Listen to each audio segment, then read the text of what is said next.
ప్రభు అయినటువంటి యేసుక్రీస్తు నామంలో చేరువచ్చిన సోదరి సహోదరులందరికీ ప్రభు పేరట హృదయపూర్వకమైనటువంటి వందనాలు తెలియజేస్తూ ఉన్నా.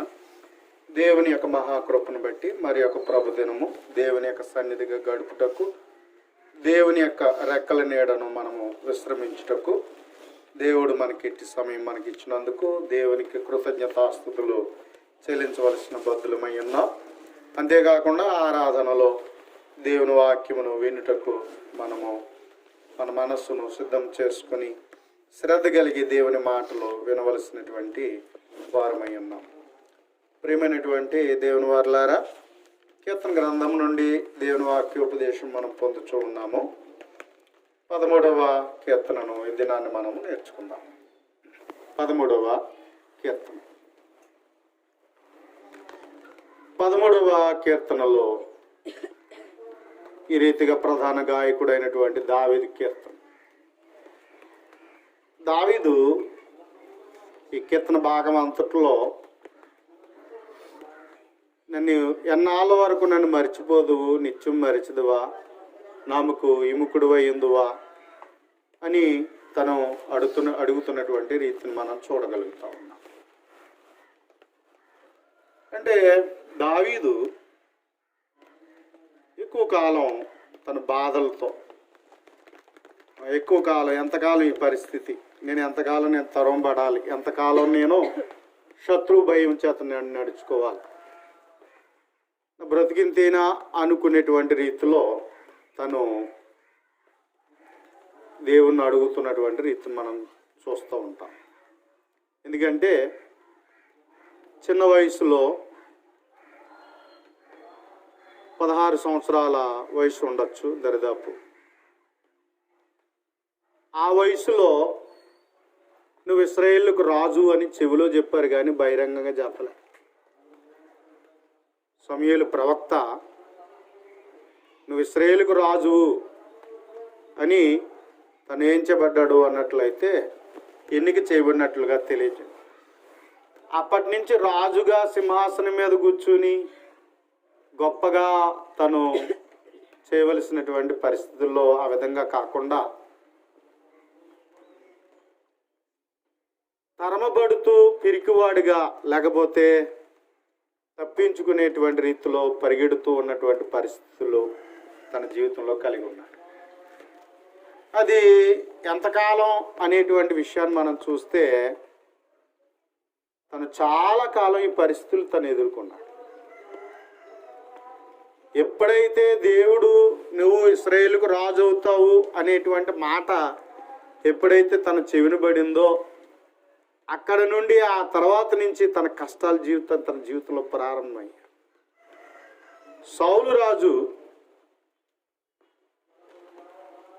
తన మామగారు గొలియాతు విషయంలో తను పోరాడినప్పుడు అటువంటి పరిస్థితుల్లో మెచ్చుకునేటువంటి వాడిగా ఉన్నాడు. కానీ తన కుమార్తె నుంచి వివాహం చేయడం నిశ్చయించాడు. కానీ ప్రజలు ఎప్పుడైతే 10,000 కొలదని తనకు 1,000 కొలది అనేటువంటి మాట విన్నప్పుడు తనకు అసూయ వచ్చింది. అసూయతో ఏం చేశాడు అన్నట్లయితే అక్కడి నుంచి తనని బాధ పెట్టడం మొదలుపెట్టాడు. చంపివేయాలని నిశ్చయించుకున్నాడు. నా తర్వాత వీడైనా రాజు అనుకునేటట్లుగా ఏం చేశాడు అన్నట్లయితే తను ఇబ్బంది పెట్టినటువంటి పరిస్థితి మనము గమనించవచ్చు. ప్రియమైనటువంటి దేవుని వారలారా, మరి ఇలాంటి పరిస్థితి దావీదు ఎదుర్కొంటూ అరణ్యం గుండా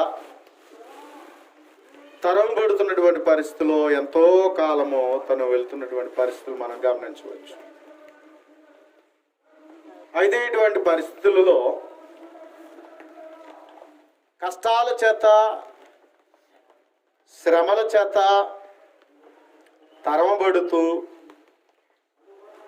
తన జీవితం ఏంటో అర్థం కాని పరిస్థితుల్లో దేవునికి రీతిగా కీర్తనతో దేవుణ్ణి అడుగుతున్న రీతి మనం చూస్తూ ఉన్నాం.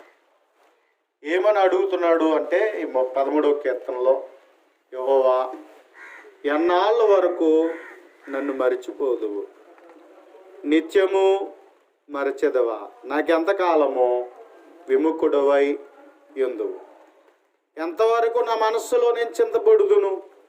ఎంతవరకు నా హృదయంలో పగలంతయు దుఃఖాక్రాంతుడినై యుందును? ఎంతవరకు నా శత్రువు నా మీద తన్ను హెచ్చించుకును? యెహోవా నా దేవా, నా మీద దృష్టి ఉంచి నాకు ఉత్తరమిమ్ము అని అడుగుతున్నటువంటి రీతిని మనం చూస్తూ ఉన్నాం.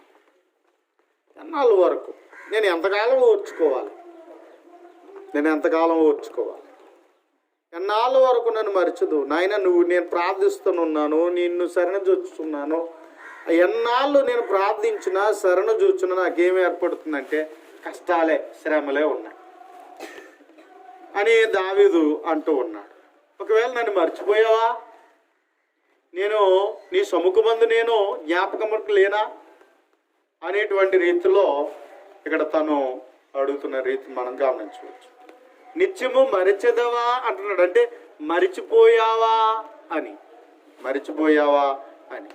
అంటే నిత్యము ఎప్పుడు నేను నీకు కొంచెం కూడా గుర్తున్నా, అందుకేనేమో నాకు ఈ కష్టాలు, అందుకేనేమో నాకు ఈ బాధలు అన్నట్లుగా దావీదు ఏమంటున్నాడు అన్నట్లయితే దేవుణ్ణి అడుగుతున్నాడు.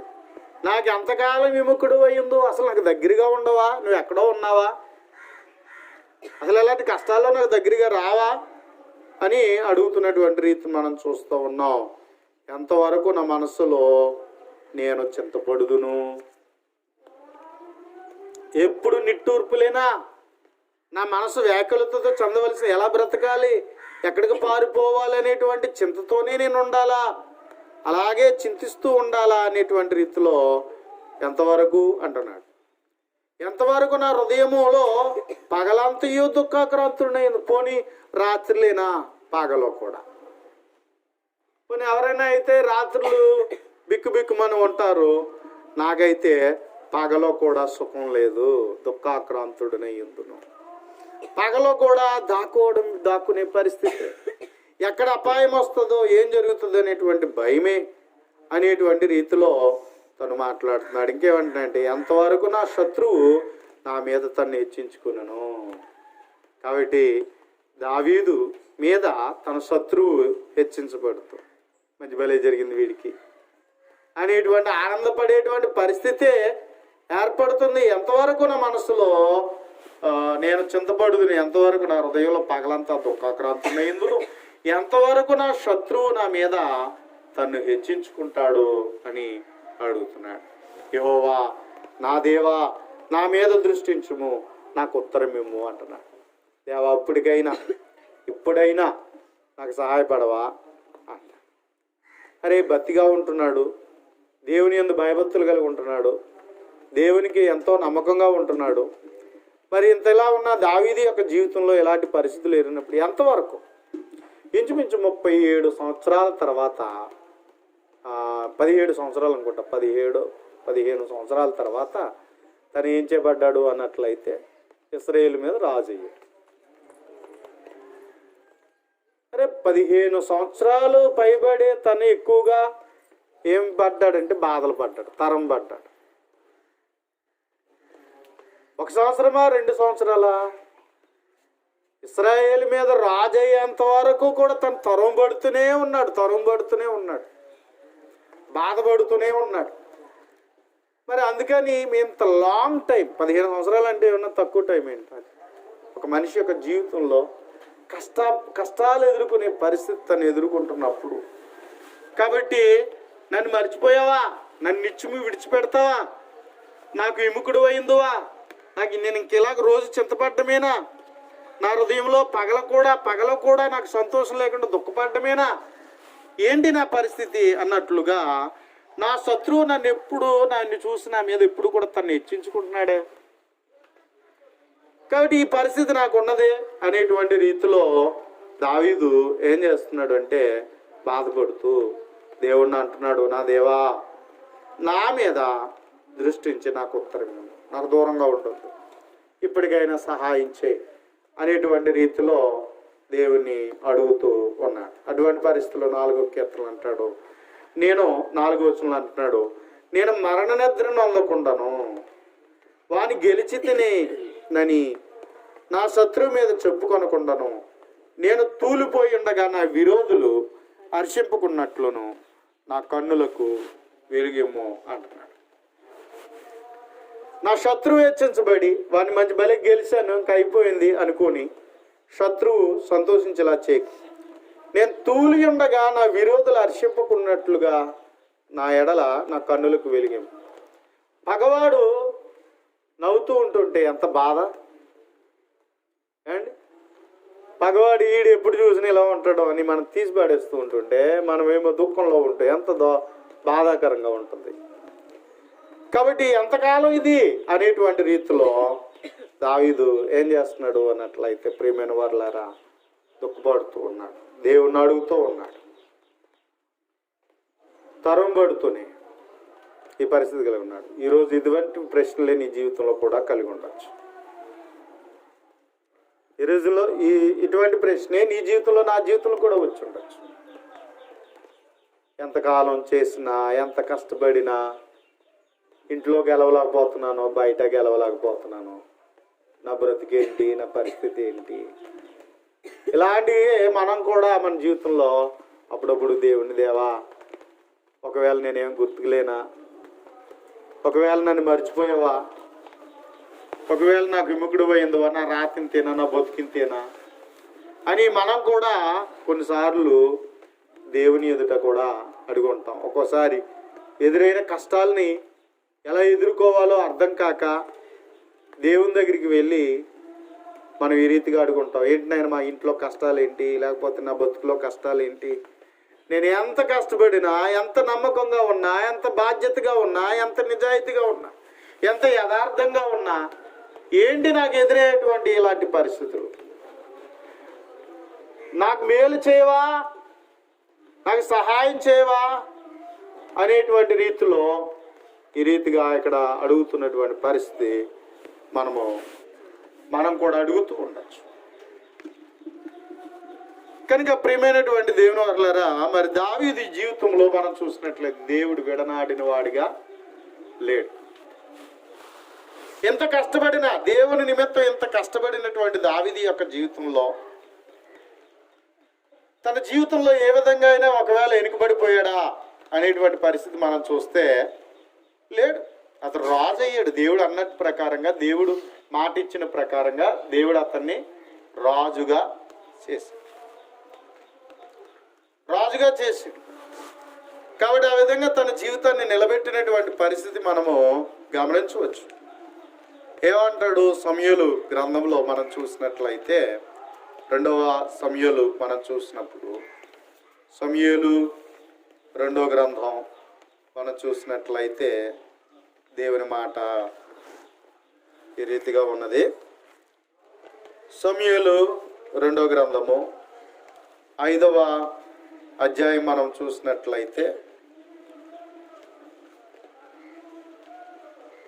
సమూయేలు 2వ గ్రంథం 5వ అధ్యాయం మనం చూసినట్లయితే 4వ వచనం, దావీదు 30 ఏండ్ల వాడై ఏలన ఆరంభించెను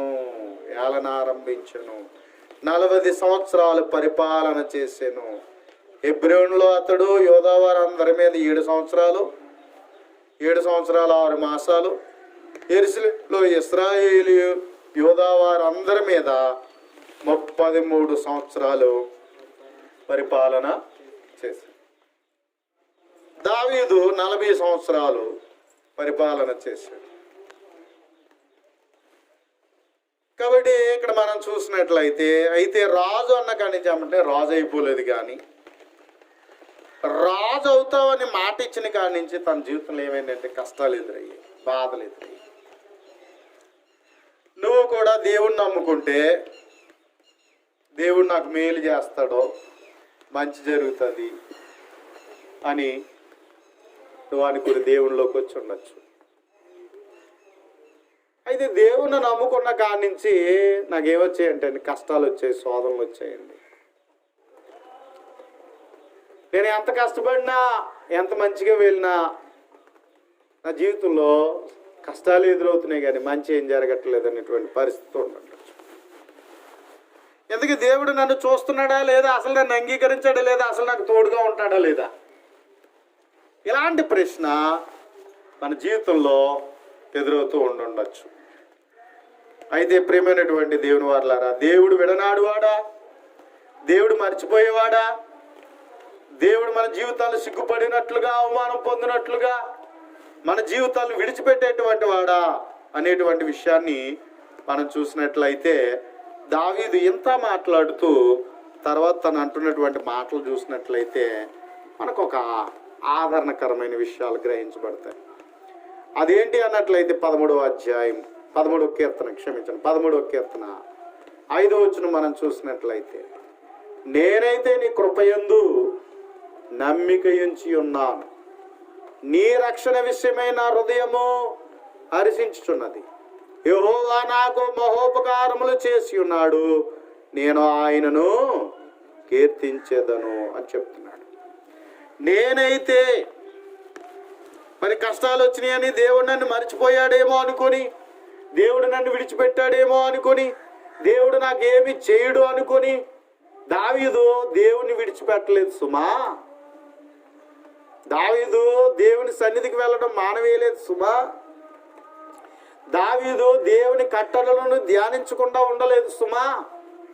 తనేం చేశాడు అన్నట్లయితే దేవుని ఎడల భయభక్తులుగా బ్రతికాడు. దేవుని నమ్ముకొని దేవుని కొరకు ఎదురు చూచాడు.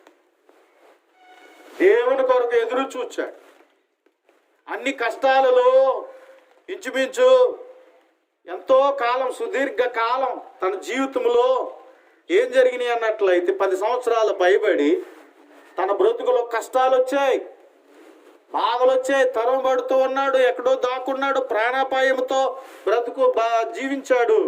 అటువంటి పరిస్థితుల్లో తన శత్రువు తను హెచ్చించుకునేటువంటి పరిస్థితుల్లో ఎంతో దిగులు పడిపోయాడు. అయితే ప్రియమైన వారు, అటువంటి పరిస్థితుల్లో తను అంటున్నాడు, నేనైతే నీ కృపయందు నమ్మిక ఉంచి ఉన్నా. అయితే మనకి ఏమైనా జరిగితే మనం ఏం చేస్తాం? దేవుని మీద కోపగించి దేవుని సన్నిధికి రా.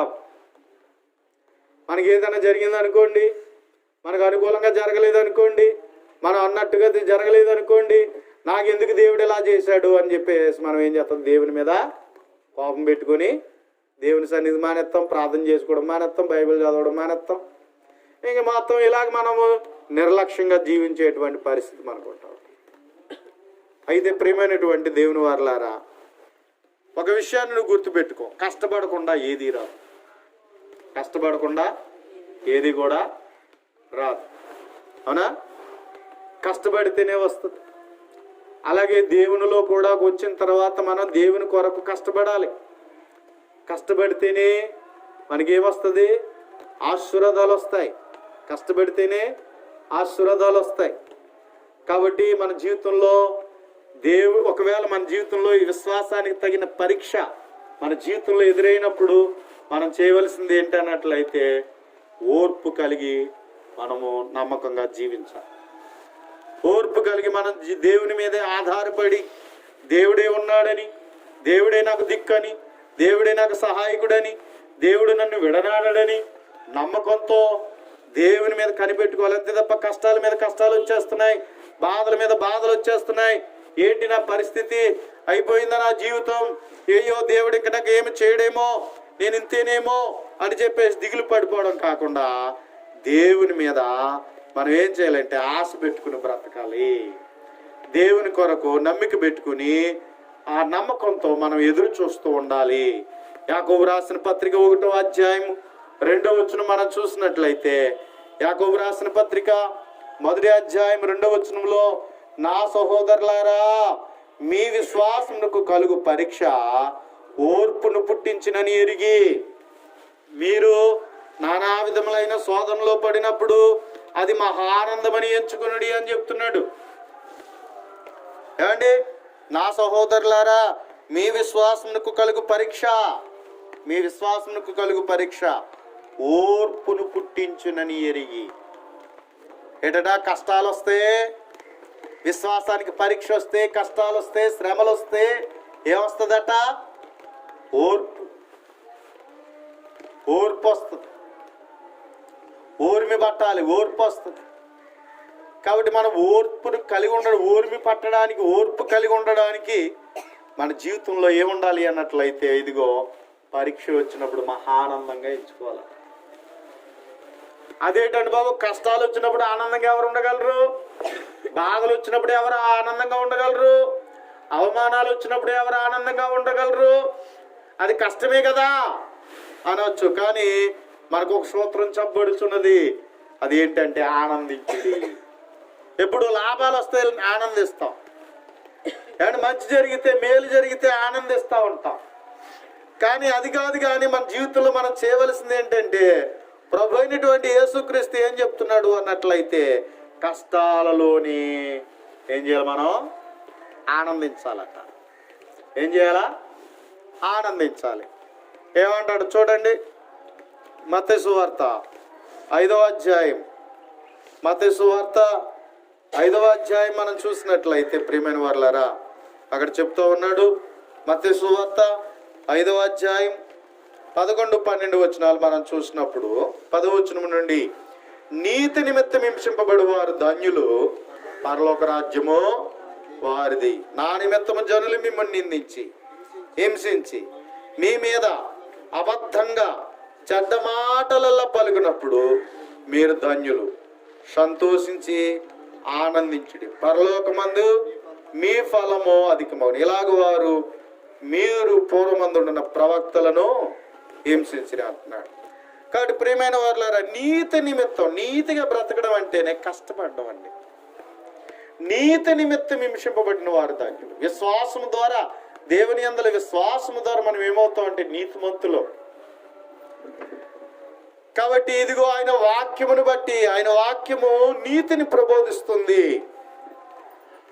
ఆ విధంగా ఆయన యందు నమ్మిక కలిగి దేవుడు ఎలాగైతే జీవించమన్నాడో ఆ విధంగా మనం నిలబడుతున్నప్పుడు నీతి కలిగిన వారం అవుతున్నాం. నీతిలో దేవుడు మనం నిలబెట్టుచున్నాడు.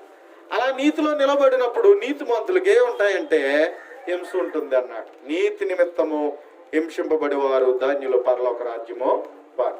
ఈ లోకానుసారంగా జీవించినప్పుడు నిన్ను ఎవరు కాదండి. ఈ లోకానుసారంగా నువ్వు వెళ్తున్నప్పుడు ఎవరు నిన్నేమనరు.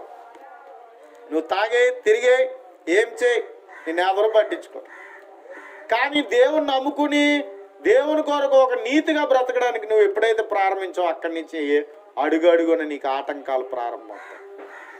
అడుగడుగున ఇంట్లో వాళ్ళ నుంచి సమస్యలు వస్తాయి, బయట వాళ్ళ నుంచి సమస్యలు వస్తాయి. అన్ని విధాలుగా మన జీవితంలో శోధనలు ఎదురవుతూ ఉంటాయి. కాబట్టి ఏం జరుగుతాయట, ఇదిగో ఆయన నిమిత్తము జనులు మిమ్మల్ని ఏం చేస్తారో నిందించి, హింసించి, మీ మీద అబద్ధముగా చెడ్డ మాటలల్లా పలుకు. కాబట్టి అప్పుడు ఏం చేయాలండి, మనం పలికినప్పుడు అలా పలికితే మనం ధన్యులమాట. మనం ఎవరు ధన్యులు. లోకం ఏమనుకుంటుంది, వీడు ఏదో చేశాడు కాబట్టి వీడికి ఇలా జరిగిందని. అవునా? యోబు ఏమి చేయకుండానే కష్టాలు వచ్చాయి, శోధనలు వచ్చాయి, అన్నీ నష్టపోయాడు.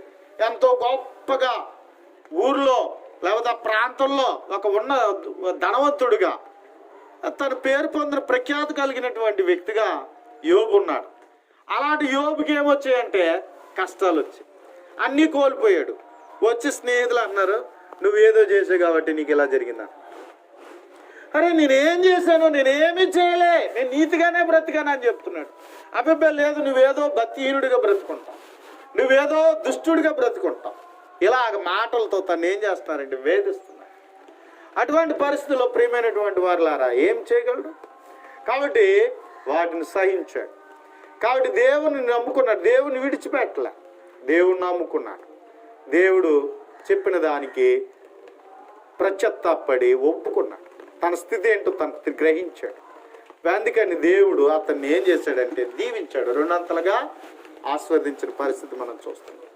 ప్రియమైన వారులారా, దేవుని నిమిత్తము ఎన్ని కష్టాలు వచ్చినాయి, దేవుని నిమిత్తం కష్టపడడం, దేవుని నిమిత్తం కష్టపడడం, దేవుని నిమిత్తం కష్టపడడం. కానీ మన దేవుని నిమిత్తం కష్టపడడానికి ఎవరు ఒప్పుకోరు. ఎవరు ఒప్పుకుంటారు? అస్సలు ఒప్పుకోరు కదా. ఈ లోకంలో దేని కొరకైనా కష్టపడతాం, మనం దేనికైనా సాయం చేస్తాం, దేనికన్నా నిలబడతాం, దేనికన్నా మనం వెళ్ళి మన వంతు పని మనం ఏదో చేయడానికి ఇష్టపడతాం. కానీ దాని కొరకు లోకం కొరకు సమయాన్ని ఇచ్చిస్తాం. అదే దేవుని కొరకేనండి. దేవుడు అంటే ఉండు అని వెళ్ళిపోతాడంతే. దేవుడు మాట ఎత్తితే నిలబడరు కొంతమంది, అవునా? దేవుని మాట ఎత్తితే నిలబడరు కొంతమంది. ఏమండి, ఏ డిస్కషన్ అయినా చేయండి, దేని గురించి అయినా మాట్లాడడానికి చెవి పెట్టే హ్యాపీగా వింటాడు. దేవుని మాట వినేటప్పటికి సహించలేడు. దేవుడు అనేటప్పటికే, దేవుని మాట అనేటప్పటికే చెవి సహించలేదు, అసలు సమయం ఇవ్వలేదు. కాబట్టి ఎందుకని ఈ వయసులో దేవుడు ఎట్టండి, అప్పుడేనికి ఏమైందిరా దేవుడు అన్నా అంటారు, అవునా? అంటే ఏంటి, దేవుడు అనేడు నమ్మడానికి అట్ట ముసలి వయసు అట. ఏమండి, దేవుడు నమ్ముకునే వయసు ముసలి వయసు అంటున్నా. కాబట్టి లోకం ఒప్పుకోదు, శరీరం ఒప్పుకోదు. కాబట్టి ఈ విధమైనటువంటి రీతిలో దేవుణ్ణి నమ్మడానికి ఏమంటారంటే ఇలాంటి అభ్యర్థపరిచేస్తారు. కాబట్టి ఎవరైనా సరే లోకపు చేష్టలను విడిచిపెట్టి, ఏమండి, ఇదిగో దేవుని నమ్ముకొని దేవుని కొరకు మంచి కార్యాలు చేపడితే, నీతిగా బ్రతకడానికి ఇష్టపడితే, నీతి నిమిత్తం ఏం జరుగుతుంది? హింస. ఏమండి, హింస. అయ్యి బాబు తినేస్తున్నాడండి బాబుడు అంటారు. ఏదైనా మంచి చెప్పు అనుకోండి, తినేస్తున్నాడు అంటారు. మంచి చెప్పడం తినేయడమా? అరే, చెడ్డ మాటలు పలికితే, బూతులాడితే, సరస్వతులాడితే, ఏదన్నా పనికిరాని మాటలన్నీ మాట్లాడితే, అబ్బా ఓపు పట్టుకుని చాలా బాగా వింటున్నామే. అరే, మంచి మాట్లాడితే తినేస్తున్నాడా? ఏమండి, వీడు ఇలా తినేస్తాడేటండి బాబు అంటారు కదా. ఇదేం బోధరా బాబు అంటారు కదా, అవునా? అంటే మంచి మనకు తలకెక్కదు. పాడు చేసే మాటలు బాగా వింటాం మనం, మళ్ళీ చెరిపే మాటలు బాగా వింటాం మనం. కానీ ఒక మంచి మాటను, దేవుని మాటను మనం వినడానికి మాత్రం మన సొప్పదు. అటువంటి పరిస్థితులు ఎవరికైనా మంచి చెప్పామనుకోండి, అక్కడి నుంచి మనకి రివర్స్ అవుతూ ఉంటారు, అవునా? కనుక ప్రియమైనటువంటి వారులారా, నీతి నిమిత్తం హింసింపబడి వారు ధన్యులు, పరలోక రాజ్యం వారు. నా నిమిత్తము జనులను మిమ్మల్ని నిందించి హింసించి మీ మీద అబద్ధముగా చెడ్డ మాటలు పలుకున్నప్పుడు మీరు ధన్యులు అన్నాడు. సంతోషించి అప్పుడు ఏం చేయాలట? మనం అలా మాట్లాడితే, అలా అంటుంటే ఏం చేయాలట? సంతోషించి ఆనందించుడి, పరలోకమందు మీ ఫలము అధికమగును అని చెప్పాడు. ఇప్పుడు సంతోషం ఎలా వస్తుంది, అప్పుడు ఎలా ఆనందం వస్తుంది అంటే దేవుణ్ణి బట్టి. దేవుని మీద మనకు నమ్మిక ఉంటే, దేవుడున్నాడు అనే నమ్మకం ఉంటే చాలా ధైర్యం వస్తుంది, ఎంతో గొప్ప ఆనందము వస్తుంది. అందుకని ఏమంటున్నాడు అన్నట్లయితే పిలుపులకు రాసిన పత్రిక 4వ అధ్యాయం 4వ వచనంలో మనం చూసినప్పుడు ఒక చక్కటి మాట పౌలు గారు చెప్తున్నటువంటి మాట. అదేంటి అన్నట్లయితే, ప్రభునందు ఆనందించుడి. మరలా చెప్పుదును, ప్రభునందు ఆనందించుడి. ఆనందించుడి, మరలా చెప్పుదును, ప్రభునందు ఆనందించుడి. మీ సహనము సకల జనులకు తెలియబడనీయుడి. ఏదో జరిగిపోయిందని, ఏమండి, ఏదో నాకు అయిపోయింది అని చెప్పేసి కొంతమంది ఏం చేస్తారు, తమను తాము తిట్టుకుంటారు, ఇతరులు తిడతా ఉంటారు, దేవుని తిడతారు. చూసారా? ఏదైనా కష్టం వచ్చినప్పుడు, ఏదైనా బాధ వచ్చినప్పుడు ఏం చేస్తూ ఉంటారు? తమను ఇతరులు తిడుతూ ఉంటారు, తమను తాము తిట్టుకుంటూ ఉంటారు. ఎవరు తిడతారు? మళ్ళా దేవుని తిడతారు. మనం ఇలా చేయకుండా సహనము కలిగి, మీ సహనము సకల జనులకు తెలియబడిని. ఏదైనా కష్టం వచ్చినప్పుడు కంగారు పడిపోకు. శ్రమ దినమున నువ్వు కృంగిని ఎడల చేతగాని వాడు వాదు అన్నది సామెత. నీకేదో కష్టం వచ్చినప్పుడు నాకేదో అయిపోయిందని గందరగోళం అయిపోకు, గజిబిజి అయిపోకు. నాకేదో జరిగిపోయింది, నాకేదో అయిపోయింది నేను ఎలా తలెత్తుకోగలను అనుకోవద్దు. అటువంటి పరిస్థితుల్లో నువ్వు దేవుని యందు నమ్మిక పెట్టుకో. దేవుని యందు నమ్మిక పెట్టుకో. నమ్మిక పెట్టుకొని మరి ఏం చేయాలి? మీ సహనం అన్నాడు. ఏం చేయాలట? సహించాలి, ఓర్చుకోవాలి. అప్పుడే నీ విశ్వాసంలో ఇంకా సహనంగా ఉండాలి. నీ విశ్వాసంలో ఇంకెలా ఉండాలి? ఓర్పుగా ఉండాలి. ఎందుకంటే ఈ కష్టాలు నాకు కలకాలం ఉండవు, ఈ బాధలు నాకు కలకాలం ఉండవు, ఈ సమస్యలు నాకు కలకాలం ఉండవు.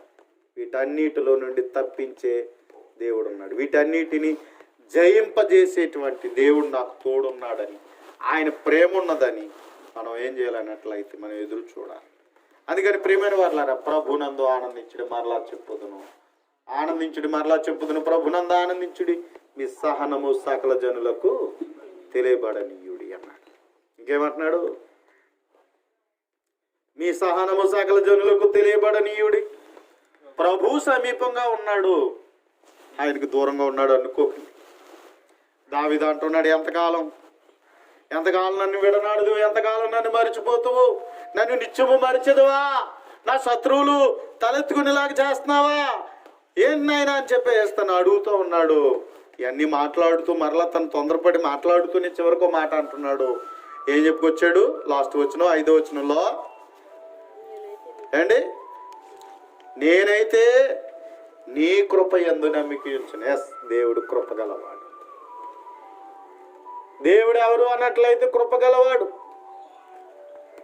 నిన్ను ఆదుకొనివాడు, నిన్ను అర్థం చేసుకునేవాడు, నీకు సహాయం చేయగలవాడు. కాబట్టి మనుషులైతే ఏం చూస్తారు? ఏకాదిగా చూస్తారు. అంటే ఏంటి? వీడికి ఇవ్వచ్చా ఇవ్వకూడదా, పెట్టచ్చా పెట్టకూడదా, సాయం చేయొచ్చా చేయకూడదా అంటే మనిషిని బట్టి ఏం చేస్తారు? సాయం చేస్తారు. కానీ దేవుడైతే మనకులాగా మొఖాలు చూడడం, నువ్వెవరు అనేది ఆలోచన చేయడు. నువ్వు ఆయన వద్దకు వచ్చి ఆయన నమ్మిక ఉంటే చాలు, ఆయన నీకు వ్యత్యాసము లేని ప్రేమతో, భేదము లేని ప్రేమతో, పక్షపాతము లేనటువంటి ప్రేమతో దేవుడు ఏం చేస్తాడు? సహాయము చేస్తాడు. మనుషులకు పక్షపాతాలు ఉన్నాయి, పెట్టడానికైనా చేయడానికైనా ఏదైనా. దేవునికి మాత్రం అది లేదు. దేవునికి పక్షపాతం లేదు. కాబట్టి అందుకని ఆయన ప్రేమ గొప్పది. అందుకని ప్రియమైన వారలారా, నేనైతే నీ కృపయందు నమ్మిక ఉంచి ఉన్నాను, నీ కృపయందు నమ్మిక ఉంచి ఉన్నా, నీ రక్షణ విషయమై నా హృదయము హర్షించుచున్నది అని చెప్తున్నాడు. కాబట్టి అదే విధమైన రీతిలో దేవుని మీద నమ్మిక పెట్టుకోవాలి మనం. దేవుని మీద నమ్మిక పెట్టుకోవాలి మనం. దేవుడు మనకు తోడుగా ఉండేవాడని దేవుడు అంటున్నాడు, నిన్ను విడువను, ఎడబాయి, నేను నీకు తోడుగా ఉన్నాను. మరిచేవాడు కాదైనా, దూరంగా ఉండేవాడు కాదైనా, ఇదిగో నేను నీకు తోడుగా ఉన్నాను అని చెప్తున్నాడు. ఆయన ఎప్పటికీ తోడుగా ఉండేవాడు. మరి ఏంటి? మరి ఎందుకు దేవుడు ఇలాగా నా కష్టాల్లో, నా బాధల్లో నన్ను ఇలాగే ఉంచేస్తున్నాడు అన్నట్లయితే నీకు అనుభవాలు నేర్పుతున్నాడు. దేవుడు ఏం నేర్పుతున్నాడు? కష్టం ద్వారా అనుభవం వస్తుంది. అవునా? కష్టం ద్వారా ఏమవుతుంది? అనుభవం వస్తుంది. ఏ అనుభవం లేనివాడు బ్రతుకు చూడండి గారభంగా పెంచుతారు. వాడికి కష్టం తెలియదు, ఏమీ తెలియదు. అలాంటి వాడు తల్లిదండ్రులు ఉన్నప్పుడు బాగానే ఉంటారు. తల్లిదండ్రులు పోయిన తర్వాత ఏం చేస్తాడు? తల్లిదండ్రులు ఉన్నప్పుడు ఏమో జలసగా బతికేసాడు, ఏ కష్టం తెలియకుండా బ్రతికాడు. ఆ తర్వాత మరలా తన బ్రతుకుని నిలబెట్టుకోవడానికి ఇంకేంటి పరిస్థితి? ఉన్నదంతా ఏముంది, ఏ పని పాటి చేతగానోడు ఏం చేస్తాడు? ఉన్నదంతా ఏం చేస్తాడు? వాడు చేస్తాడు. కష్టం తెలిసిన వాడే, దాని విలువని తెలిసిన వాడే దాన్ని జాగ్రత్త పరుస్తాడు. అందుకే దేవుడు కష్టం ద్వారా అనుభవాన్ని నేర్పిస్తున్నాడు. దేవుడు కష్టం ద్వారా అనుభవం. అదే మాట అంటాడు చూడండి, ప్రసంగి గ్రంథం 3వ అధ్యాయం. ప్రసంగి గ్రంథము 3వ అధ్యాయం మనం చూసినట్లయితే, ప్రసంగి గ్రంథం 3వ అధ్యాయము, దేవుడు మనకి ఎందుకు కష్టాలు అన్నట్లయితే 9వ వచనంలో అన్నాడు, 3వ అధ్యాయం 9వ వచనంలో, కష్టపడిన వారికి తమ కష్టం వల్ల వచ్చిన లాభమేమి? నరులు అభ్యాసం పొందవలనని దేవుడు వారికి పెట్టి ఉన్న కష్టానుభవం నేను చూచి తిని అన్నాడు. కష్టం ద్వారా ఏమొస్తుందట? అనుభవం వస్తుంది. దేవుని కూర్చున్న అనుభవం తెలియాలి మనకి, సత్యమును కూర్చున్న అనుభవం తెలియాలి మనకి, సత్యమును కూర్చున్న అనుభవం తెలియాలి. అది ఎలా తెలుస్తుంది? కష్టం ద్వారానే తెలుస్తుంది. కష్టపడ్డవాడికే విలువలు తెలుస్తాయి, అనుభవాలు తెలుస్తాయి. అందుకే దేవుడు మన జీవితంలో ఆత్మీయతలో మనకి అనుభవం పెంచడానికి దేవుడు మనకేం చేశాడంటే, ఈ శ్రమలు అనేవి, నిందలు అనేవి, అవమానాలు అనేవి, మన జీవితంలో. అందుకని అవి వచ్చినప్పుడట ఏం చేయాలా? ఆనందించాలి. దేవా నాకు ఎందుకు ఇలా చేసావు అనేది కాదు, దేవుడు నా మంచి కోరే దేవుడు చేశాడు. ఎందుకంటే కీడు వెనకేముందట? మేలుంది.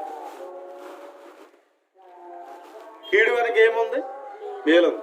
నువ్వు గొప్పగా ఆశీర్వదించబడాలంటే ఏం చేయాలి? నువ్వు ఏం చేయాలా? సాతానుడు ఏమన్నాడు? చుట్టూ కంచేసేసావయ్యా, కంచేసేసావు దేవుడు నువ్వు.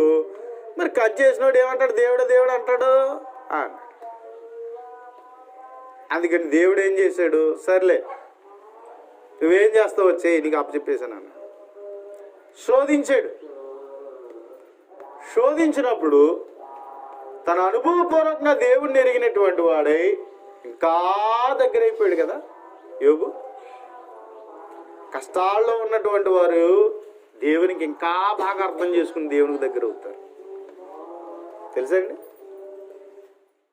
కష్టం తెలిస్తేనే విలువ తెలుస్తుంది. కష్టం లేకుండా విలువ తెలుస్తుందా? కష్టపడేవాడికి సుఖ విలువ తెలుస్తుంది, కష్టపడకుండా సుఖ విలువ తెలియదు.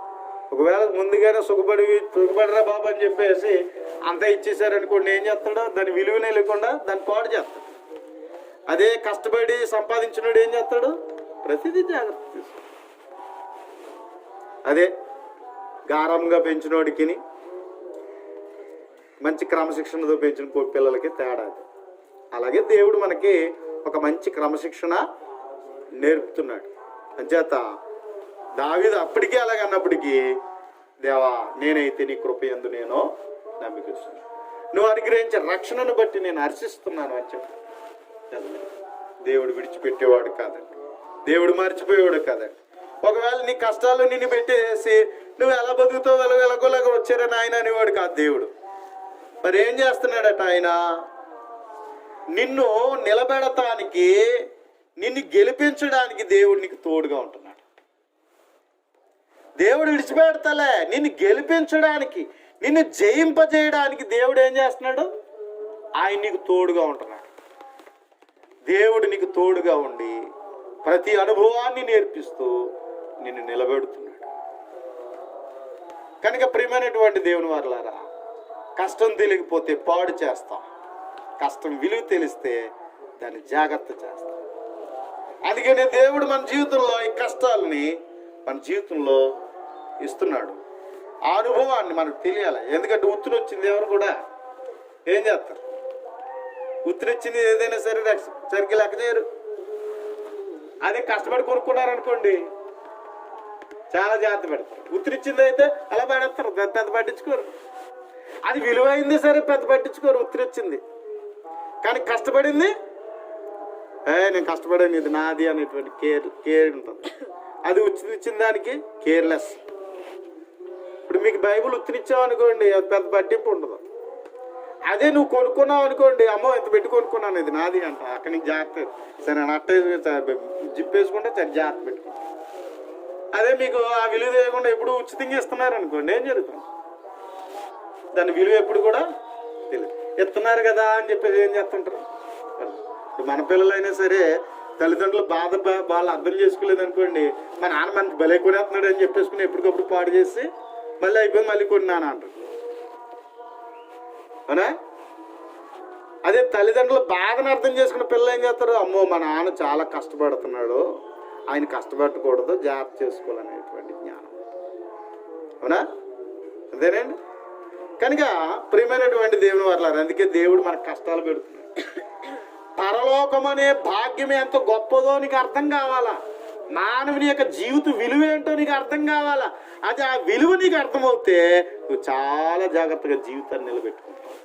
అర్థం కాలేనోడు ఏం చేస్తాడు? అలా బ్రతికిన ఒకటే, ఏం చేసినా ఒకటే అనుకుంటా. జలసాపుత్రుడిగా జీవిస్తాడు, చివరికి జీవితాన్ని నాశనము చేసేస్తాడు. జీవిత విలువలను తెలిసిన వాడు ఏం చేస్తాడు? ప్రతి అడుగు ఆచితూచి చేస్తాడు, చక్కగా ప్రవర్తిస్తాడు. అందుకే జీవితంలో దేవుడు మనకు అనుభవాలు నేర్పుతున్నాడు. కష్టాలు ఎందుకయ్యా అంటే కష్టాల ద్వారా దేవుడు మనకి ఏం నేర్పుతున్నాడు? అనుభవాలు నేర్పిస్తున్నాడు. అందుకని కష్టం వచ్చినప్పుడు నాకు ఎందుకు పెట్టావు నాయన కష్టం అని అనుకోవద్దు. దాని వెనుక దేవుడు నీకు గొప్ప గుణపాఠం నేర్పుతున్నాడు, గొప్ప జ్ఞానం నేర్పుతున్నాడు. నిన్ను ఆనిముత్యంగా తయారు చేస్తున్నాడనే సంగతి గుర్తుపెట్టు. నిన్ను మంచి బంగారంలాగా దేవుడు బంగారము, చూడండి మన పిల్లల్ని ముద్దు పెట్టుకుంటూ నా బంగారం అంటారు. అలాగే దేవుడు నిన్ను స్వచ్ఛమైన బంగారంగా చేయడానికి దేవుడు పరీక్షలు పెడుతున్నాడు,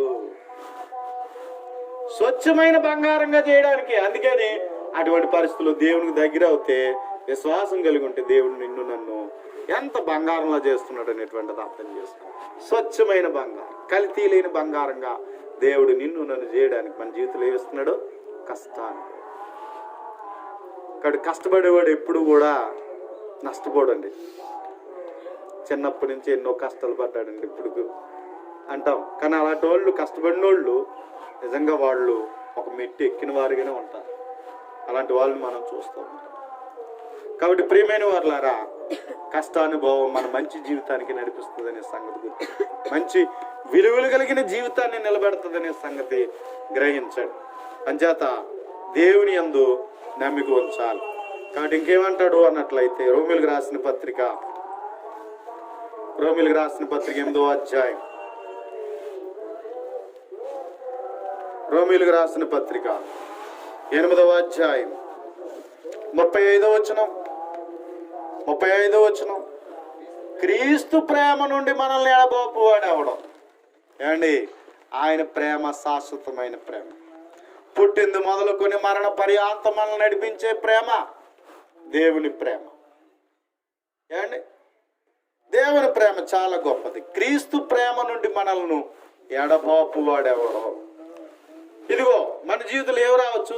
శ్రమలు రావచ్చు, బాధలు రావచ్చు, హింసలు రావచ్చు, కరువులు రావచ్చు, వస్త్రహీనత రావచ్చు, ఉపద్రవం రావచ్చు, ఖడ్గమైనను మనల్ని ఎడబాపునా. అరే, నేను మంచిగానే కష్టపడుతున్నాను కదా, నేను నీతిగానే కష్టపడుతున్నాను కదా, ఎవరికి అన్యాయం చేయట్లేదు కదా, అయినప్పటికీ నాకేంటి కష్టాలు అని అనుకోవద్దు. కష్టాలు ఆనందంగా స్వీకరించు. శ్రమే ఒకవేళ నీ జీవితంలో వచ్చిన ఆనందంగా దాన్ని స్వీకరించు. బాధే ఒకవేళ నీ జీవితంలో వచ్చిన ఆనందంగా స్వీకరించు. హింసే ఒకవేళ వచ్చిన ఆనందంగా స్వీకరించు. కరువే వచ్చిన ఆనందంగా స్వీకరించు. వస్త్రహీనత వచ్చిన ఆనందంగా స్వీకరించు. ఉపద్రవం వచ్చిన ఆనందంగా స్వీకరించు. ఖడ్గమే వచ్చిన ఆనందంగా స్వీకరించు. ఎందుకంటే ఇవేవి మనల్ని ఎడబాపు. క్రీస్తు ప్రేమ ఎప్పుడు కూడా నీకు ఎప్పుడు ఉంటుంది.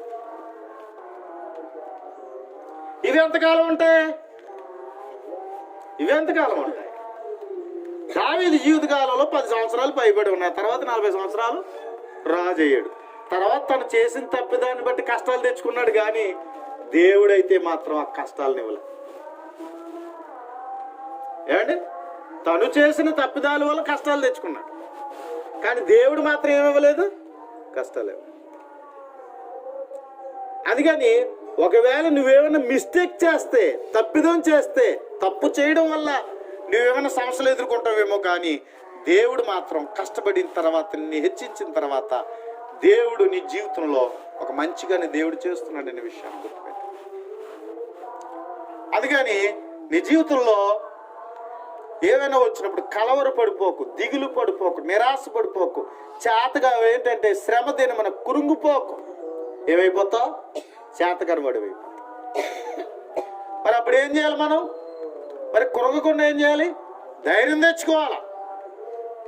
ఏం తెచ్చుకోవాలి మనం? ధైర్యం తెచ్చుకోవాలి. ఏంటి ఇంత కష్టంలో కూడా, ఇంత నష్టంలో కూడా, ఇంత బాధల్లో కూడా నీకు ధైర్యం ఎలా వస్తుందంటే దేవునిని బట్టి. విడువని ఎడబాయని నీకు తోడుగా ఉండే ఎవరున్నారు? దేవుడు. దేవుడు అన్నాడు, మనం ఎప్పుడు బాధల్లో ఉండి దేవుని దగ్గరికి వెళ్ళి అడుగుతూ ఉన్నప్పుడు దేవుడు తప్పించుకునే మార్గాన్ని కూడా ఇస్తాడు. ఏమంటే దేవుడు ఏమిస్తాడు? తప్పించుకునే మార్గాన్ని కూడా కలుగు చేస్తాడు.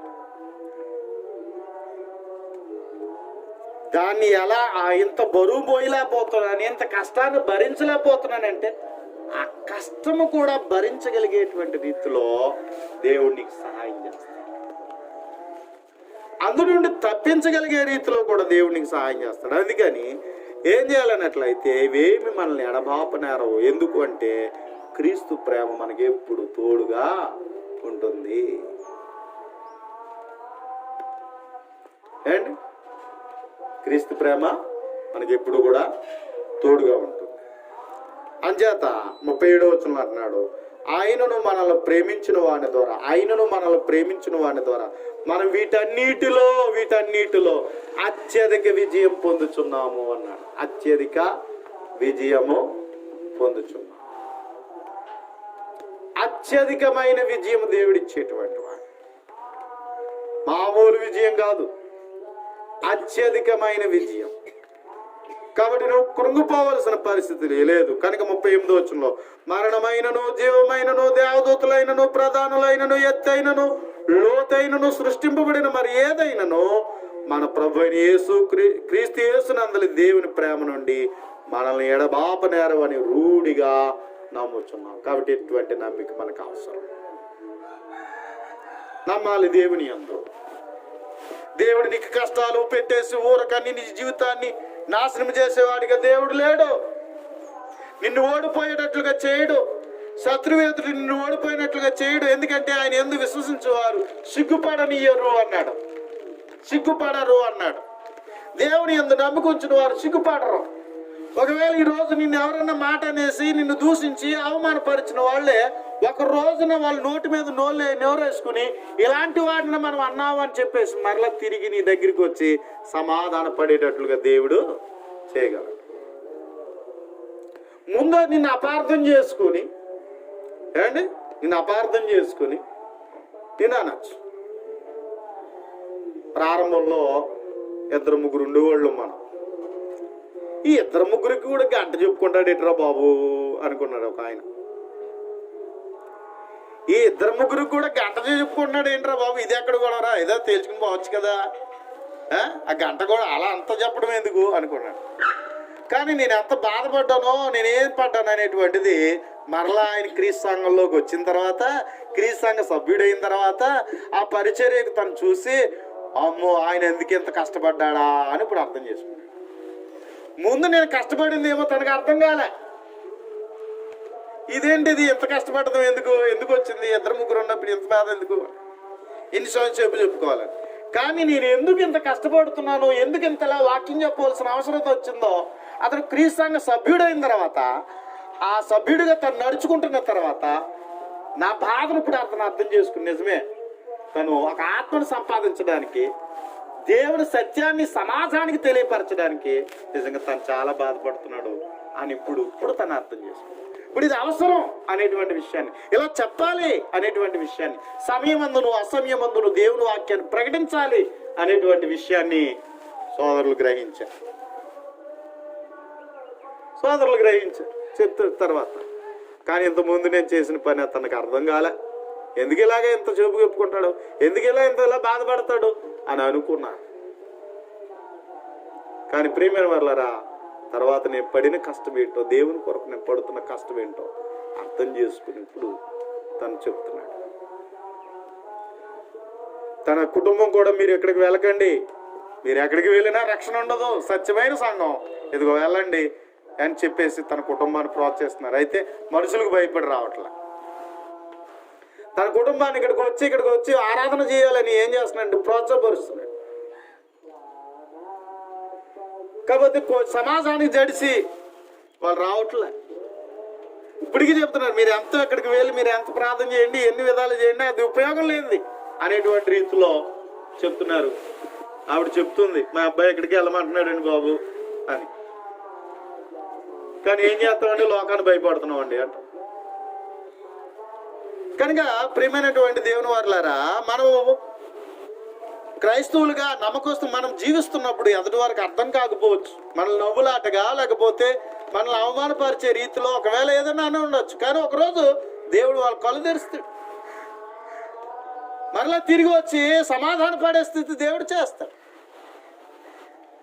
అని కనుక ఇప్పుడు ఏదో నవ్వారనో లేకపోతే నీకు ఏదో హింస కలిగిందనో శ్రమ కలిగిందనో, నేను మంచి చేస్తుంటేనే మేలు చేస్తుంటేనే నాకు శ్రమ కలుగుతుందని నువ్వు కృంగిపోవద్దు. నువ్వు చేసిన దానికి ఒక రోజు గ్రహించేటట్లుగా దేవుడు చేయగలడు. అందుకని నువ్వు ఆటమ పాలయ్యేటట్లుగా దేవుడు చేయడు, నువ్వు ఓడిపోయినట్లుగా దేవుడు చేయడు. కానీ నువ్వు చేయవలసిన పని నమ్మకంగా చేయాలి.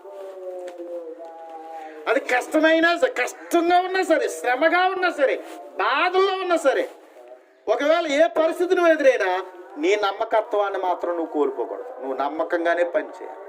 కలిసి వస్తే ఒకలాగా, కలిసి రాకపోతే ఒకలాగా కాదు.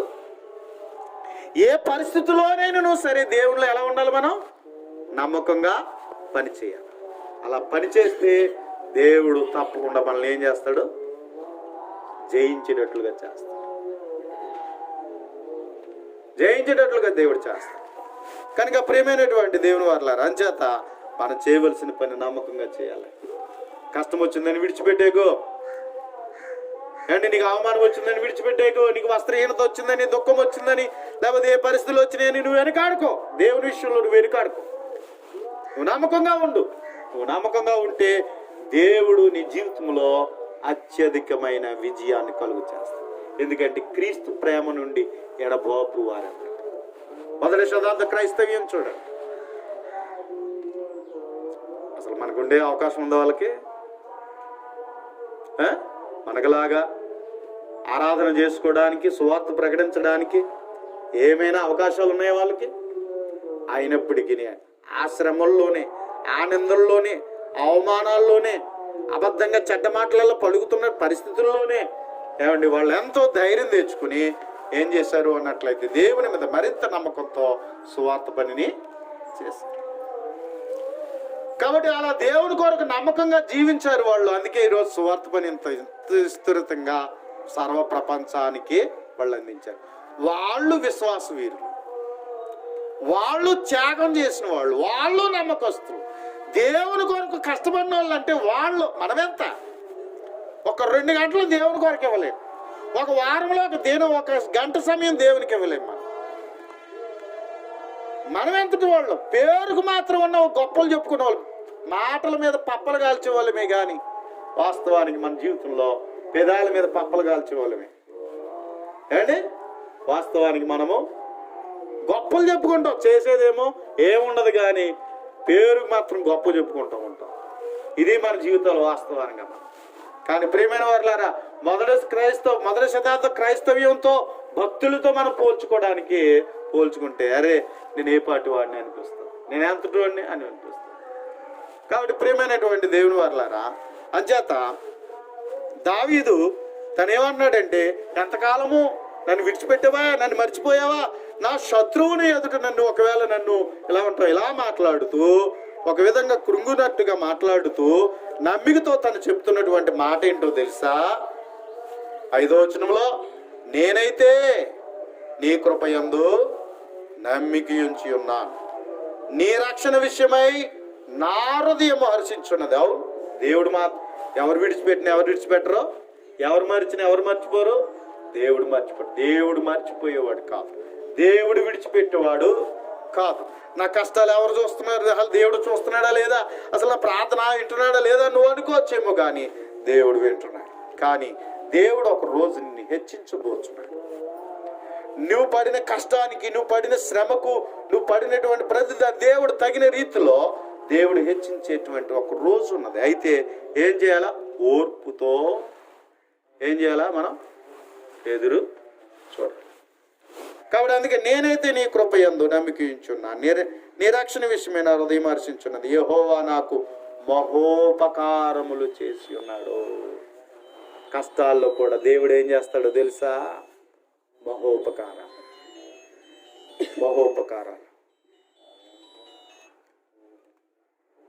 ఒక నెల నేను స్కూల్ చెప్తున్న తనలో ప్రారంభ సేవలో ధవళేశ్వరంలో ఉన్న పరిస్థితుల్లో నెలాఖరికి వచ్చేసింది. చిల్లు కావలేదండి, డబ్బులు లేవు, చిల్లు కావలేదు నాకు. అటువంటి పరిస్థితుల్లో ఏం చేయాలి ఏం అర్థం కాలే. దేవుణ్ణి అడుగుతూ ఉన్నా, ఇటువంటి పరిస్థితుల్లో ఒక 100 రూపాయలు ఉంటే బాగుంది అనిపించింది. ఎవరు ఇవ్వగలరు? ఎవరిని అడగాలి? అలాగే దిగులతో వెళ్ళిపోతున్నాను. రోడ్డు మీద 100 రూపాయలు అలా పడి ఉన్నాయి.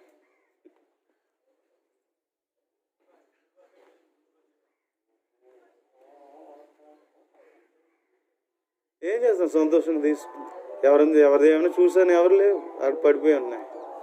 దేవుడు ఆ విధంగా అంటే అలా ఎన్నోసార్లు నా జీవితంలో ఈరోజు ఏమీ లేదు ఎలా ఈ నెల అనే పరిస్థితులు వెళ్ళినప్పుడు కొన్ని చోట్లకు ప్రార్థనలకు వెళ్తున్న పరిస్థితుల్లో దేవుడు వారి హృదయాలు ప్రేరేపించి నేను అడగలేదు, నేను చెప్పలేదు, బ్రదర్ ఉంచండి అని ప్రార్థన చేయండి అని చెప్పి ఇచ్చిన పరిస్థితులు ఉన్నాయి.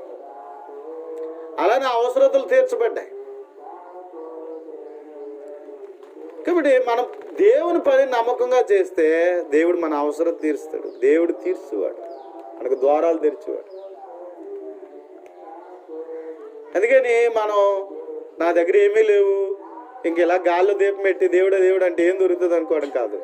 మనం చేయవలసిన పని మనం చేస్తూ ఉన్నప్పుడు, దేవుని కొరకు మనం కనిపెట్టున్నప్పుడు దేవుడు తప్పకుండా ఏం చేస్తాడు, మనకి సహాయము చేస్తాడు.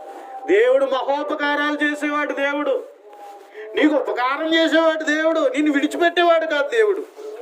కాబట్టి నేను ఆయన కీర్తించదు. అందుకని దేవుణ్ణి ఎప్పుడు పొగడాలి, దేవుణ్ణి ఎప్పుడు గణపరచాలి, దేవుని మహిమపరచాలి. మన జీవితం ద్వారా ఏం జరగాలో తెలుసా? దేవుడు గణపరచబడాలి, దేవుడు మహిమపరచబడాలి. మనము నోటి ద్వారా దేవుని గణపరచాలి, మన ప్రార్థన ద్వారా దేవుని గణపరచాలి, ఆయన సన్నిధికి వచ్చి ఆయన గణపరచాలి, ఆయన పరిచర్య చేస్తూ ఆయన గణపరచాలి. గణపరచడం, ఆయన కీర్తించడం, గణపరచడం మన బాధ్యత.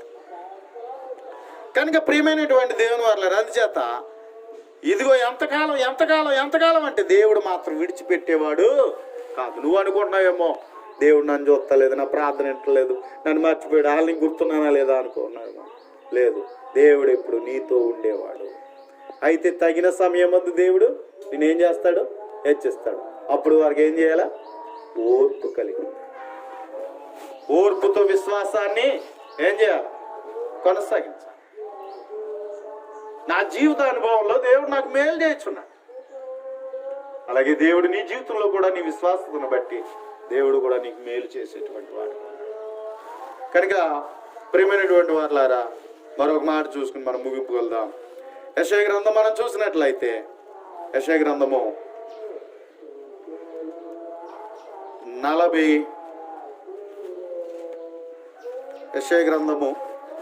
40వ అధ్యాయం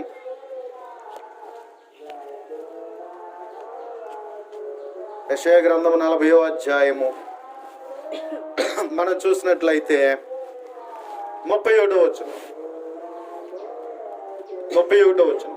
యెహోవా కొరకు ఎదురు చూచువారు నూతన బలము పొందుదురు, వారు పక్షిరాజుల వలె రెక్కలు చాపి పైకి ఎగురుదురు, అలయక పరిగెత్తుదురు, సొమ్మసిల్లక నడిచిపోదురు. యెహోవా కొరకు ఎదురు చూచువారు నూతన బలం పొందుదురు. పక్షిరాజు అట, దానికి ఒక ముసలి దశ వచ్చేస్తుందట. ఈ ముసలి దశ వచ్చినప్పుడు పాపం అది ఏది తినలేదట, సరిగ్గా ఎగరలేదట, సరిగ్గా ఆహారం దొరకదట. అటువంటి పరిస్థితుల్లో అది ఏం చేస్తుందంటే తెలుసా, తన ముట్టు ఎదిగి వంకరపోయినటువంటి దాన్ని ఈ బండకెళ్ళి దాన్ని ఎరగొట్టేసుకుంటుందంట. ఆ తర్వాత ఏం చేస్తుందంటే తన శరీరంలో నుంచి ఒక్కొక్క ఈక లాగేసుకుంటుందట. అది చాలా బాధాకరం. అలా లాగేసుకుని మొత్తం ఈకలన్నీ లాగేసుకుని చాలా ఇంకా రెక్కలు లేకుండా బోడిగా తయారవుతుందట. అలా తయారైన తర్వాత కొంతకాలం అది ఏం చేస్తుందంటే అలాగే శ్రమను, బాధను తట్టుకుని అలా ఉన్న తర్వాత మరలా దానికి ఏం చేస్తుందంటే కొత్త ఈకలు వస్తాయి. కొత్త ఈకలు వచ్చిన తర్వాత మరలా దానికి ఏమొస్తుంది, స్ట్రెంత్ వస్తుంది, నూతన బలం, యవ్వన బలం వచ్చింది. అంతలా ముసల్దాన్ అయిపోయినటువంటి పరిస్థితి వచ్చి ఆహారం సంపాదించడానికి, ఎగరడానికి కూడా ఏ విధమైనటువంటి అవకాశం లేనటువంటిది మరలా శ్రమపడి అదేం చేస్తుంది అన్నట్లయితే మొత్తం ఈకలన్నీ పీకేసుకుని బోడి చేసుకుని ఆ ముట్టు ఏం చేసుకుంటుందంటే అది ఎరగొట్టేసుకుని మరలా యథావిధిగా తన మెల్ల ఏం చేస్తుందంటే కొత్త ఈకలు రెచ్చుకుని మరలా ముట్టు సరి చేసుకుని మరలా ఏం చేస్తుంది అన్నట్లయితే మరలా నూతన బలం తెచ్చుకుని చక్కగా ఎగిరిపోతుందట ఆకాశంలో.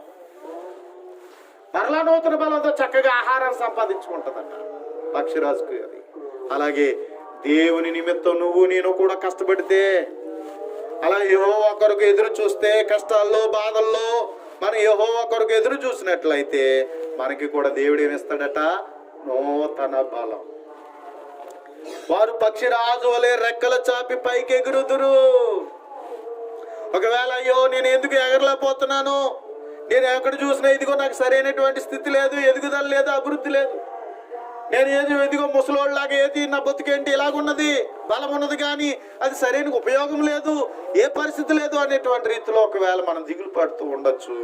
కానీ పక్షిరాజు వలె దేవుడు నూతన బలమును కలుగు చేసి మనం రెక్కలు చాపి ఎగిరేటట్లుగా, అలయక పరిగెత్తేటట్లుగా, సొమ్మసిల్లక నడిచిపోయేటట్లుగా దేవుడు మన భవిష్యత్తును దీవిస్తాడని చెప్తున్నాడు.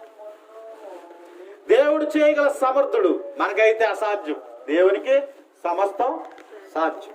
నీ జీవితంలో ఎన్నో అనుభవాలు ఉన్నాయి, నీకు వచ్చిన కష్టాల్లో దేవుడు ఎన్నో రీతులుగా నీకు దేవుడు సహాయం చేశాడు కదా. నీకు వచ్చిన సమస్యల్లో, ప్రాణాపాయ స్థితిలో, నీకున్న అనారోగ్యాల్లో, నీకున్న అక్కర్లో, ఏది బాబు ఇలాంటి పరిస్థితుల్లో నా పరిస్థితి ఏంటి అన్నట్లయితే దేవుడు నిన్ను ఆదుకున్నాడు, నీకు సహాయం చేశాడు, మేలు చేశాడు. ఇలాంటివి ఎన్నో ఉన్నాయి దేవుడు చేసిన మేలు. అందుకని దేవుని కొరకు ఎదురు చూచువారు నూతన బలము పొందుతారు. క్రొత్తగా దేవుడు మరలా మన జీవితంలో మన ఆశలను పురుకొల్పి మన జీవితాన్ని నిలబెట్టి మన జీవితానికి మంచి జీవితాన్ని ఇవ్వగలిగినటువంటి వాడు దేవుడు. అంచేత ప్రియమైనటువంటి వారులారా, ఏం చేయాలి? కాబట్టి ఏదైనా ఎదురైనప్పుడు నువ్వు కృంగిపో. పక్షిరాజు ఈగలు ఎంతకాలం చూస్తుంది, అది మళ్ళీ కొత్త ఈగలు వచ్చేంత వరకు పాపం రక్తాలు వచ్చేసి ఉంటాయి కదా. ఈగల బీగం ఎంత అలాగే దారుణం, రక్తాలు వచ్చేసి ఉంటుంది దానికి. అయినప్పటికీ అలా ఊపబట్టుకుని మరలా అలాగే ఎదురు చూస్తుంది. అలాగే దేవుని కొరకు కష్టాల్లో, బాధల్లో కూడా ఒకవేళ నువ్వు ఎదురు చూసినప్పుడు దేవుడు నీ జీవితంలో కూడా నూతన బలము అనుగ్రహించాడు. అలయక మనం చక్కగా మనము జీవించేటట్లుగా దేవుడు చేయగలడు. అందుకని దేవుడు ఏమంటున్నాడు? యెషయా గ్రంథం 41వ అధ్యాయము 9వ వచనం నుండి మనం చూసినట్లయితే, యెషయా గ్రంథము 41వ అధ్యాయం 9వ వచనంలో, భూదిగాంతముల నుండి నేను పట్టుకొని దాని కొనల నుండి పిలుచుకున్నవాడా, నీవు నా దాసుడు అనియు, నేను నిన్ను ఉపేక్షింపక ఏర్పరచుకుంటున్నానియు, నేను నీతో చెప్పి ఉన్నాను, నీకు తోడై ఉన్నాను, భయపడకము, నేను నీ దేవుడినై ఉన్నాను, దిగులు పడకము, నేను నిన్ను బలపరుతును, నీకు సహాయం చేయవాడు నేనే, నీతి అను నా దక్షిణ హస్తముతో నిన్ను ఆదుకుందును అంటున్నాడు. కాబట్టి దేవుడు ఏమన్నాడు? భయపడకము, భయపడకము, భయపడకము. మనకి ఎన్నో భయాలు కదా. ఎన్ని భయాలండి? ప్రతి క్షణం పొద్దుడు బాగానే ఉంటాం, మళ్ళీ సాయంత్రం ఏదప్పుడు మధ్యాహ్నం వేయడం మళ్ళీ భయాలు. ఎన్నో భయాలు మనం చుట్టుకుంటూ ఉంటాయి. కానీ దేవుడు అంటున్నాడు, భయపడకము, నీ దేవుడినై ఉన్నాను, భయపడకము, నిన్ను బలపరచదను, నీకు సహాయం చేయవాడు నేనే, నీతి అను నా దక్షిణ హస్తముతో నిన్ను ఆదుకుంటానని దేవుడు చెప్తున్నాడు. కాబట్టి ప్రియమైన వారులారా, దేవుని యందు నమ్మిక కలిగి మనం జీవించాలి. అందుకే పౌలు గారు అంటున్నాడు, నన్ను బలపరిచిన వాని అందే నేను సమస్తము చేయగలను. ఫిలిప్పీ 4:13.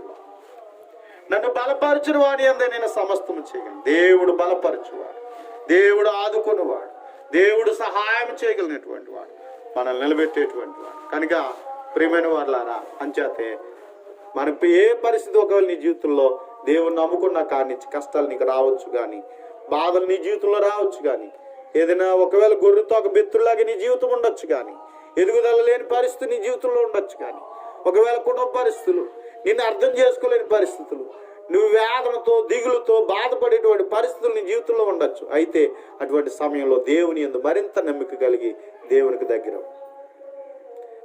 దగ్గరగా బ్రతుకు, దేవుని యందు నమ్మకంతో బ్రతుకు. ఆయన ప్రేమ శాశ్వతమైన ప్రేమ. ఆయన ప్రేమ నిన్ను విడనాడదు. ఆయన ప్రేమ నిన్ను ఏం చేస్తుంది? అత్యధికమైన విజయాన్ని ఇస్తుంది, నిన్ను నిలబెడుతుంది. దావీదు నిలబెట్టలేదా? దేవుడు నిలబెట్టాడు. కాబట్టి నిన్ను నన్ను కూడా దేవుడు అటు రీతిగా నిలబెట్టు. కానీ దావీదు జరిగిన పరిస్థితులను బట్టి, ఎంతకాలం అయినా నన్ను మర్చిపోయావా, నన్ను విడిచిపెట్టేసావా, అమ్మో నా శత్రువులు ఒకవేళ నన్ను వాళ్ళు తలెత్తుకునే మధ్య బలి జరిగిందని వాళ్ళే సంతోషపడే రీతిలో ఉంటారా, నా పరిస్థితి ఇంతేనా అనేటువంటి రీతిలో. అలాగే సాతాను నీ జీవితంలో ఎన్నో శోధనలు పుట్టింటూ ఉండొచ్చు. అయితే నమ్మికతో వాటిని అన్నిటి మనం ఏం చేయగలం? జయించగలం. దేవుడు మనల్ని నిలబెట్టగలడు. సిగ్గుపడలేని రీతిలో తన ఘనతలో మహిమలో మన జీవితాల్ని హెచ్చించి నిలబెట్టగలిగేటువంటి వాడై ఉన్నాడు. కాబట్టి ఒకవేళ ఏ పరిస్థితి నీ జీవితంలో అంటే కృంగిపోవద్దు సుమా, దిగులు పడొద్దు సుమా, భయపడొద్దు సుమా. దేవుని బట్టి ధైర్యంగా ఉండగలరని, ఆ విధంగా దేవుని మీద ఆనుకోగలరని కోరుచు శ్రద్ధ మీ అందరికి కూడా హృదయపూర్వకమైన వందనాలు తెలియజేస్తాను.